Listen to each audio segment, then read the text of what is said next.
Another coffee and lay my head down. You pull me through your castle. I have no few around.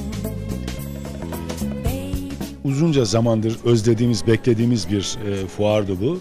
Biz daha önce Art Forum'u gerçekleştirdik Atatürk Kültür Merkezi'nde. Fakat yer uygun bir mekan değildi bir sanat fuarı için.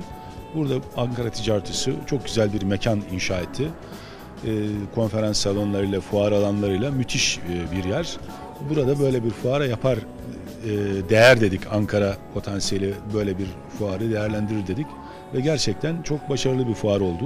Umuyoruz önümüzdeki yıllarda da bu fuar uluslararası boyut kazanarak ileriye doğru gidecektir. Dün akşamdan beri müthiş bir ilgi var. Biz de bundan bir fuar şirketi olarak, bu fuarı organize eden bir şirket olarak çok mutluyuz. Birleşik Ressamlar ve Heykeltıraşlar Derneği'nin ve TÜSKAD, Tüm Sanat Galericileri Derneği'nin de desteği oldu. Ama önümüzdeki yıllarda bunu daha uluslararası bir platforma çıkarmak, 3 sene sonra da uluslararası takvimlerde yer alan bir fuar olmasını arzu ediyoruz.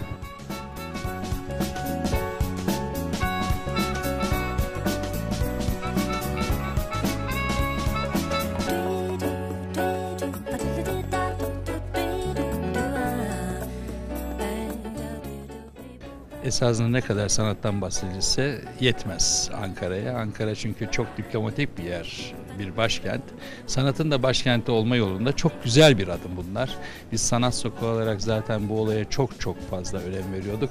Ama şimdi görüyorum ki açılan galeriler dışında böyle bir fuarla başlaması hele çok güzel. Ankara'ya yılda 300 bine yakın diplomatik giriş çıkış yapılıyor. Misyonumuzu buradan göstermek bizim için çok önemli. Onun için bu fuara çok önem vermeliyiz. İlk olması çok önemli, son olmaması için elimizden geleni yapmalıyız. Ben birinci fuarlarda biraz prova niteliğinde görürdüm ama ben bu fuarı çok kaliteli gördüm. İnanılmaz iyi galeriler var. İstanbul'dan gelen, yurt dışından gelen ve çok kıymetli eserler var. İnsanlar bu fuara gerçekten sanata doymak istiyorlarsa mutlaka gelmeliler.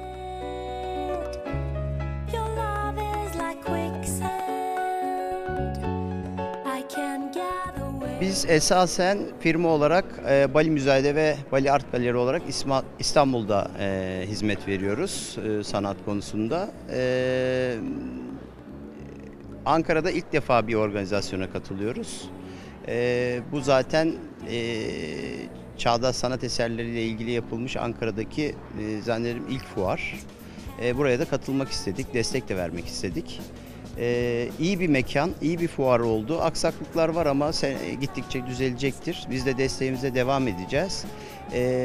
Biz burada 2 standla katıldık fuara ve çağdaş Türk resminin özellikle çok önemli hocalarının eserlerinin yer aldığı 2 standımız bulunuyor. Ankaralılar bu fuarı kaçırmasınlar derim.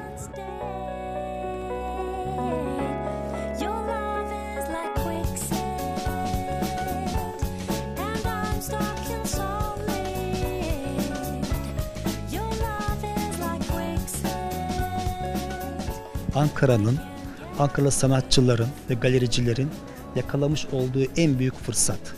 Yani biz sanatçılar olarak Ankara'da açılan bu fuarı 4 gözle bekliyorduk.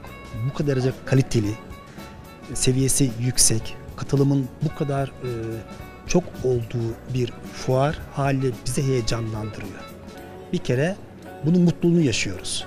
Diğer taraftan gelen konuklar, galericiler, sanatçılar bunun altını ne kadar doldurabildik çok önemli bu. Dün ve bugün işte fuarı geziyorum. Katılım yüksek, ilgi haddinden fazla ve sadece burada resimlere sergilenmiyor. Bunun yanında birçok değerli hocamız fikirlerini aktarıyor. Sanat, sanatçı, eğitimci, galerici, eser hakkında bilgiler veriyor.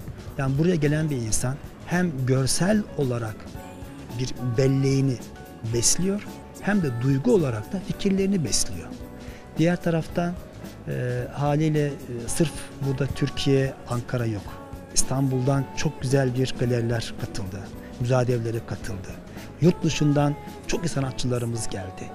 Bunun amacı şu: yurt dışından gelen galericilere Ankara'yı biz tanıtıyoruz. Ankara sanatçılar oraya gidiyor.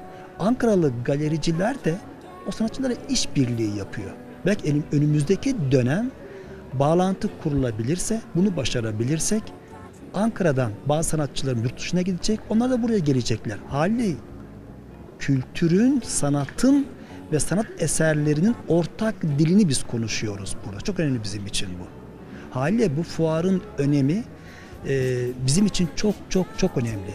Bir dışarıya açılmamızın bir penceresi bu. Ankaralı sanatçılar önce lokal bazda güçlü olmalıyız ki evrensel bazda da biz aynı gücü yakalamalıyız. Önce kendi içimizde bir piştik, olgunlaştık. Bu olgunlaşmayı haliyle biraz taşırmak istiyoruz Ankara'nın dışına ve Türkiye'nin dışına. Bunun için fuarlar kaçınılmazdır.